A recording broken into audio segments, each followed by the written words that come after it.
So hey you guys welcome back to another video for bank aspirant life.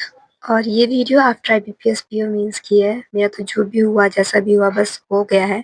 And to get over of this मैं एक दिन का break ली थी और बाहर गई थी। और उस बाहर गई के चक्कर में ही मेरी आवाज़ और बैठ गई। मैंने बताया था IBPS PO मीन्स से 3-4 दिन पहले मेरी तबीयत ख़राब हो गई थी, फीवर कोल्ड वगैरह। और वो रिकवर हो ही रही थी कि मैं बाहर गई और मैंने कोल्ड ड्रिंक पी ली, तो उसमें आवाज़ और बैठ गई। तो थोड़ा एडजस्ट कर लेना, मेरे को अलग ही चुल होती है जब कोल्ड हुआ होता है तो कोल्ड ड्रिंक पीने की। तो वीडियो स्टार्ट करते हैं। तो यहाँ पे मैं कर रही हूँ SBI क्लर्क मेंस के फुल मॉक का एनालिसिस, क्योंकि अभी आगे जो एग्ज़ाम होने हैं वो SBI क्लर्क और IBPS क्लर्क के मेंस का एग्ज़ाम होगा। अगर प्री निकला तो यहाँ पे मैंने फुल मॉक दिया था। ये गाइडली से नंबर 1 वाला दिया था 2025 का। इसमें मेरे को जीके में भाई इसकी जो जीके थी ऐसी जीके कम से कम आ जाती है बीपीएसपी और मेंस की, तो कितना सही रहता। इसमें मैंने 21 अटेम्प्ट किए थे जीके में, बट मेरा जो स्कोर है वो 12.5 समथिंग था। कुछ क्वेश्चंस मैंने गलत भी कर दिए थे। और एसबीआई क्लर्क में तो सेक्शनल कट ऑफ नहीं जाएगी, पर आईबीपीएस क्लर्क में जाएगी। तो जीए तो कैसे भी पढ़ना ही पढ़ना है, तो दोनों साथ में ही पढ़ लेंगे, क्योंकि दोनों की जो एग्ज़ाम है वो काफ़ी पास-पास में ही है, नवंबर में। तो वो हो जाएगा। उसके बाद है आईआरबी पीओ और आईआरबी क्लर्क का प्रीलिम्स। तो अभी फ़िलहाल तो 1 डेढ़ महीना सिर्फ मेंस की तैयारी करेंगे, क्लर्क मेंस की। तो आई विश कि जो गलतियाँ पिछली बारी की हैं वो इस बारी ना हो। अब इसका मतलब ये नहीं है कि नई गलतियाँ इस बार हो जाए। एनीवेज़ देखेंगे क्या होगा। यहाँ पे मैंने जो क्लर्क मेंस का फुल लेंथ का मॉक दिया था, ये मैंने एक सिटिंग में दिया था। तो जीए करने के बाद इंग्लिश का सेक्शन खुला था और मेरे को इंग्लिश का सेक्शन ठीक-ठीक ही लगा था, ऐसा कुछ ज़्यादा अ, लेंदी या फिर बहुत कन्फ्यूज़िंग नहीं लगा था।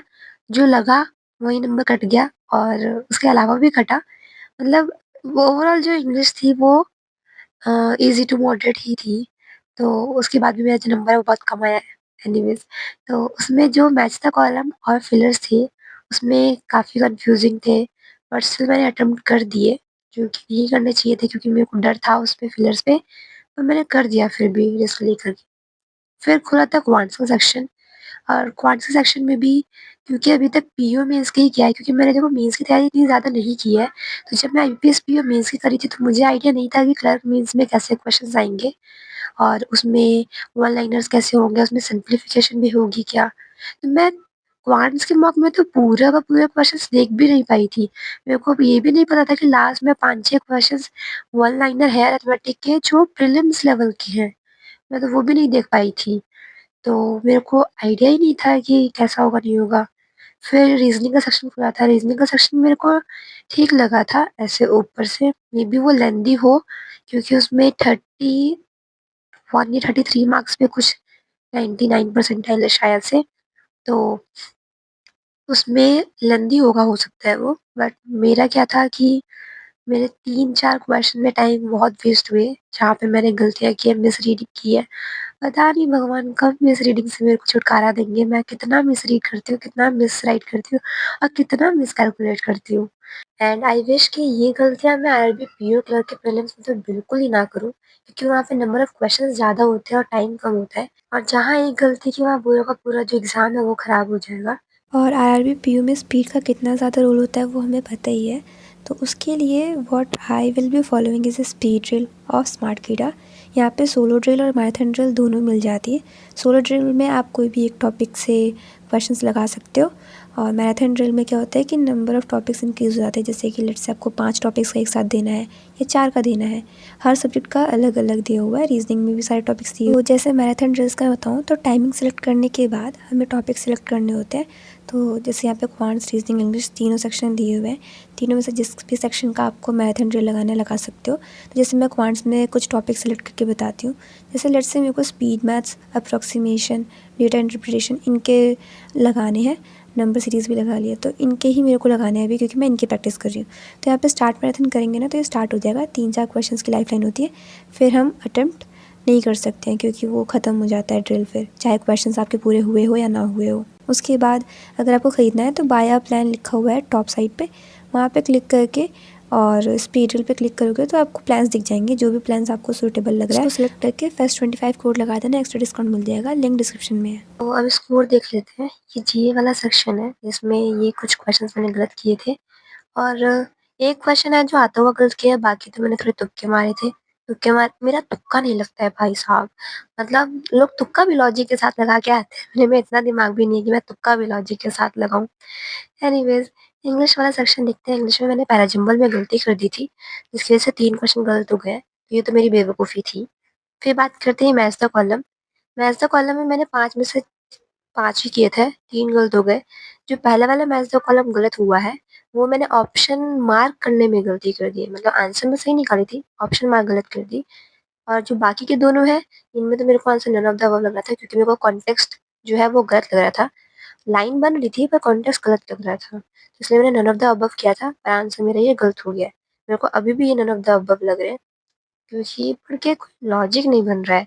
मतलब अब जैसे ये वाला है, the bank launched a mobile only saving account, whereas traditional account requires visiting a branch for activation. तो मेरे को तो समझ नहीं आया, तो मैंने तो नन ऑफ द अबव लगाया। फिर एक क्वेश्चन गलत हुआ पैसेज में का। फिर ये फिलर्स में के 5 में से 4 तो ऐसे ही गलत हो गए मेरे। मेरे को नहीं करना चाहिए थी अटेम्प्ट, मेरे को इसमें रिस्क था, पर फिर भी मैंने अटेम्प्ट किया और वो सारे नेगेटिव हो गए, एक को छोड़ कर के। उसके बाद ये जो सेंटेंस अलग से बताने वाला था, वो और अरेंजमेंट दोनों मिक्स था, एक गलत हुआ था। फिर खुलता है क्वांट्स। क्वांट्स में किए मैंने मस्त गड़बड़। जैसे कि ये वाला था, इसमें मैंने 3.5 मिनट दिया है और लास्ट में ये रेशियो ऑफ टोटल इन्वेस्टमेंट था। अब मैं वहाँ पे कन्फ्यूज़ हो गई कि मैंने तो टाइमिंग के साथ में बना दिया है, अब टाइमिंग लेना है या नहीं लेना है। मतलब क्या-क्या कन्फ्यूज़न हो जाती है मेरे को। फिर यहाँ पे ये वाला था वेन डायग्राम, इसमें मैंने 5.5 मिनट वेस्ट किए हैं और उसके बाद भी मैंने इसमें कहीं कुछ गलती की है। इसको अभी मैं बनाऊँगी। मैंने इसमें डीआई वाला पार्ट जो है, जितने भी डीआई है वो छोड़ रखे हैं, बाकी सब एनालिसिस कर लिया है। तो डीआई वाला पार्ट मैं रात में करूँगी। और यहाँ पे भी मैंने 5.5 मिनट दिए हैं। सबकी वैल्यूज़ निकालने के बाद भी मेरे आंसर नहीं आ रहे थे। 3 मार्क के उसमें से 2 गलत हो गए। तो और फिर ये सॉरी क्वांटिटी निकालने वाला किया नहीं। यहाँ पे मैं नंबर सीरीज़ में फँसी थी। यहाँ पे मैं ये 2 स्क्वायर प्लस 2 3 स्क्वायर प्लस 3 ये नहीं निकाल पाई थी।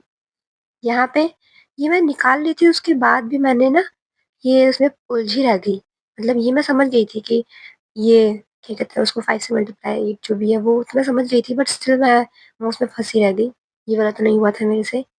और यहाँ कहीं कैलकुलेशन मिस्टेक है। ये वाली डीआई तो ये तो मैं पूरी छोड़ दी थी। तो ये वाली डीआई स्किप करने के बाद मैं सीधे ना यहाँ पे नंबर सीरीज़ वाले क्वेश्चन पे पहुँच गई थी। तो मैं सोची नंबर सीरीज़ इसको पहले निपटा देती हूँ, तो ये पहला वाला तो आसान था। दूसरे वाले में मैंने ढाई मिनट लगा दिए, मैं तब भी डिकोड नहीं कर पाई थी। और ये बीच में जो क्वेश्चंस थे, ये अरिथमेटिक के वो क्वेश्चंस थे वन लाइनर वाले। मतलब वो अरिथमेटिक के क्वेश्चंस थे जो काफ़ी ईज़ी थी। ये मैं ध्यान ही नहीं दी। अगर मैं ये ध्यान दी होती तो ये 5 नंबर ऐसे निकल जाता। ये नंबर सीरीज़ करने के बाद ना मैं ऊपर डीआई पे चली गई थी, जिसका जहाँ पे मेरा टाइम वेस्ट हुआ। इससे अच्छा मैं बाकी 1 मार्क्स वाले क्वेश्चंस कर लेती। अब रीज़निंग की बात करते हैं। ये पूरा का पूरा पज़ल मैं सोची थी बाद में करूँगी। सबसे पहले ये वाला करी थी। यहाँ स्क्वायर लिखा हुआ था वो मैं भूल गई देखना, और जो मेन चीज़ थी मैंने वो देख ली, और जो सबसे मेन चीज़ थी वही रह गई। तो मेरा जो आंसर है ना वो ज़्यादा आ रहा था ऑब्वियसली, क्योंकि स्क्वायर रूट निकालना था, तो उसमें टाइम वेस्ट हुआ। तो 6.5 मिनट इस पज़ल में बर्बाद हुआ। इसमें मैंने इमीडिएटली बिफ़ोर के की जगह इमीडिएटली बिफ़ोर एन पढ़ लिया था। और फिर सारी पॉसिबिलिटी लगाने के बाद मेरे को पता चला कि मैंने गलती की है। फिर मैं दोबारा से पज़ल बनाया, मतलब 2 बार मैंने पूरी-पूरी पज़ल बनाई, फिर जाके बना।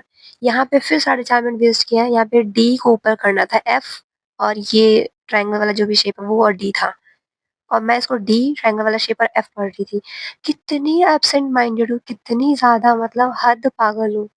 उसके बाद यहाँ पे सिलॉक से क्वेश्चंस किए थे, जिसमें से एक गलत हो गया था। और उसके बाद फिर 167 वाला ये वाला पज़ल मैं छोड़ दी थी, अनसर्टेन वाला था। मैं सोची बाद में देखूँगी अगर टाइम मिला। मिसलेनियस की थी, सॉरी क्रिटिकल की थी, क्रिटिकल गलत थी, चले जा रहे थे। ये वाला मैं सोची ब्लड रिलेशन वाला है, कोडेड ब्लड रिलेशन, ज़्यादा टाइम लेगा। मैं बाद में एनालिसिस करी तो ये बहुत ईज़ी था, तुरंत बन जाता। इस वाले क्वेश्चन ने भी इतना दिमाग खराब किया। 4.5 मिनट दी थी, बड़े आराम-आराम से बनाई थी, लेकिन मैंने ये ध्यान नहीं दिया कि अल्फ़ाबेटिकल ऑर्डर लिखा हुआ था। मैंने जिस वे में वो था, उसी वे में उसको लिख दिया एन के बाद में, जो कि नहीं करना था, अल्फ़ाबेटिकल ऑर्डर में करना था। तो एल-आर-यू रखना था, मैंने उसको जैसे वो था उसमें वैसे ही लिख दिया। तो इसकी वज़ह से बहुत टाइम वेस्ट हुआ। मैं कोशिश करूँगी कि नेक्स्ट वाला जब मॉक दूँगी, तो ये सारी गलतियाँ नहीं करूँगी। मतलब मॉक अच्छा था यार, ये अच्छा स्कोर होना चाहिए था इसमें, बट स्टिल जो स्कोर है वो कम है और अभी तो इसको कम लोगों ने ही दिया है क्योंकि अभी कुछ टाइम पहले ही शायद ये ओपन हुआ है। आई डोंट कब हुआ है, बट ठीक है। तो यहाँ पे मैं सेक्शनल जो मार्क्स है वो दिखा देती हूँ। मेरा waste of time is equal to utilize of time है। मतलब समझ रहे हो? 1 घंटा 8 मिनट मैंने यूटिलाइज़ किया, बाकी 1 घंटा 8 मिनट मैंने वेस्ट किया है। क्या क्या मतलब मैं क्या पागल हूँ? तो ऐसा सब कुछ है मेरा सेक्शनल स्कोर हर सब्जेक्ट में। तो या that's it for today's video. Hope you liked it. If you liked it please do subscribe.